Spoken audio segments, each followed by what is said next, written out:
Gentle parenting calls your attention, and maybe you've tried to do it. However, you're thinking, how do I keep the limits? Or what about limits and rules? Does it even have limits and rules when you do gentle parenting? That's the topic for today. My name is Marcela Collier. I'm owner of High Impact Club Parenting Education online platform, where you have resources, classes, workshops, and courses, ebooks to help you respond to your children's behaviors from their root needs with understanding. If gentle parenting is something that you want and you want to learn more, I encourage you to subscribe to my channel and hit the notification bell, because every week I upload a new video. Okay, let's talk about rules and limits in gentle parenting. A lot of people confuse gentle parenting with permissive parenting.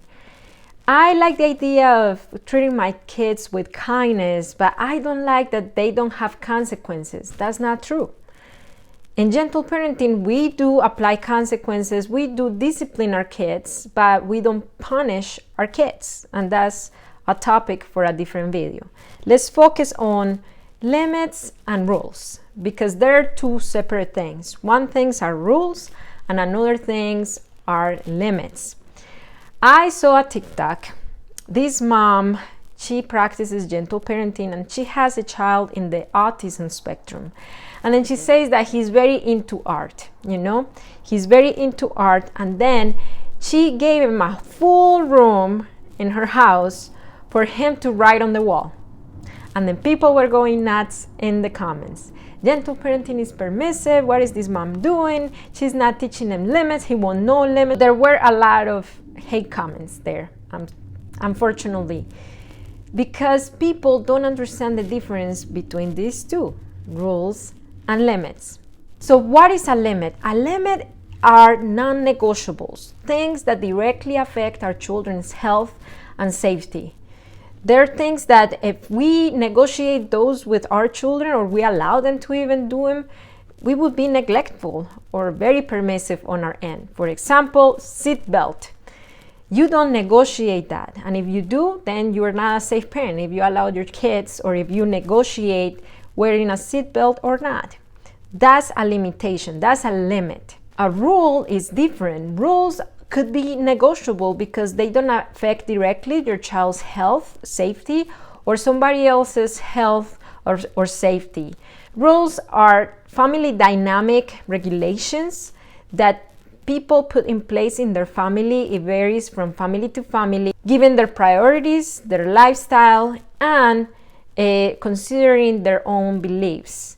So for example, for me, jumping on the couch might not be a big deal, and I might allow my children to jump on the couch as long as they don't have shoes on. But that is a rule for Oma, for grandma. When we go to grandma's house, they cannot jump on the couch. That's a rule for her. So rules are negotiable. Now let's go back to the video I told you about.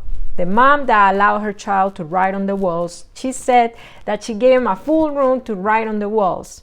For her, that's her rule.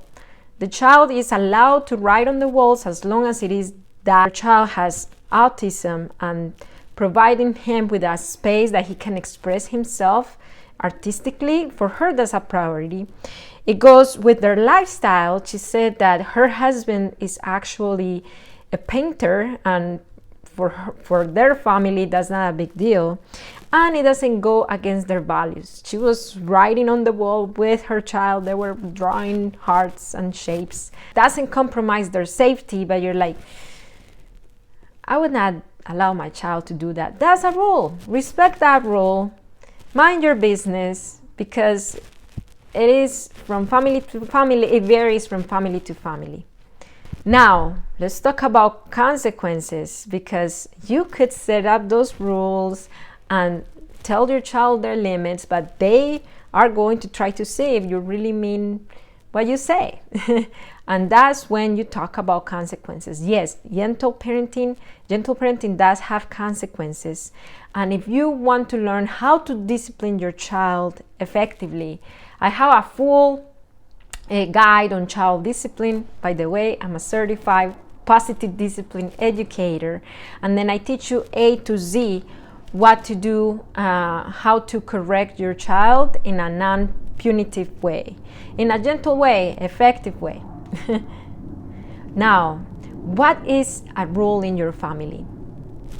Put it in the description below. For me, a rule is climbing on the counter. I've seen some families that they don't mind if their children climb on the counter. For me, it makes me nervous, so that's a rule for me. Now, does it directly touch on their safety? I mean, it could. Maybe if they were smaller, yes. Right now that they're 5 years old, my twins are 5, they know how to climb on the counter safely, so it's more a rule than a limit. But when they were 2, 3 years old, that was a limit because it touched on their safety. What about if you're new at gentle parenting and you're not sure if it's actually that something that you want to do? It actually has pros and cons, and I'm very honest with you. I created a full video where I tell you all about the pros and cons of gentle parenting. It is this one right here. If you like this video, please give me a thumbs up.